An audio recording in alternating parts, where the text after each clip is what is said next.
我已经睡了一觉了，现在是2:51。我为什么突然醒了？你们听。哎，小哥，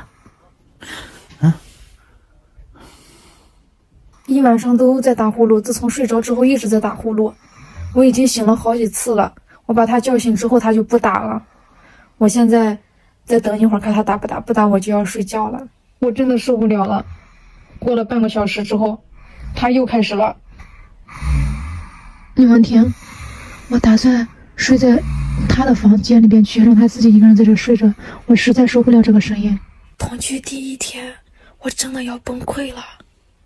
我明天早上要跟他讲，让他睡在他的房间里边去。崩溃了。啊，咋还上手了？看，真的一点反应都没有。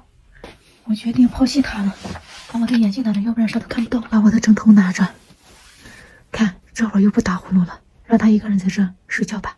把我的枕头放这儿。那我现在要在这个屋子里边装睡啦，看我能不能睡着。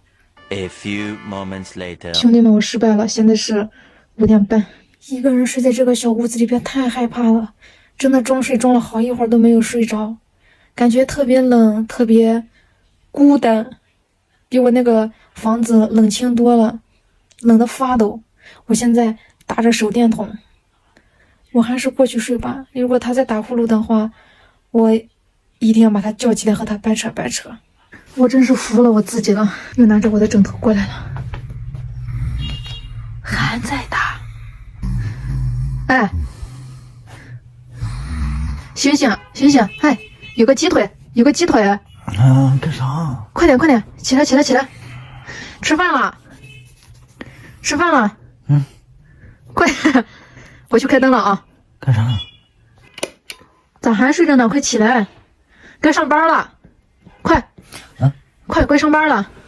几点啊？8点了，快点。我感觉你一晚上都在折腾，一会儿进来了，一会儿出去了，一会儿上床了，你干啥呀？让不让睡觉啊？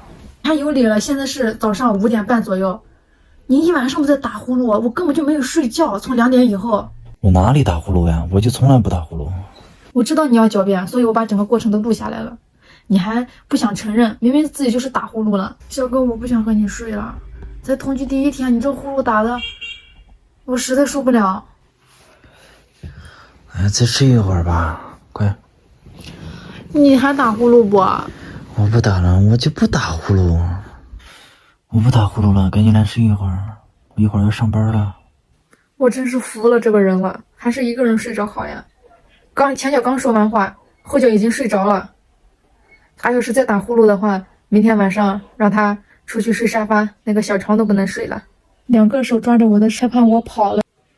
小哥，你跟猪一样。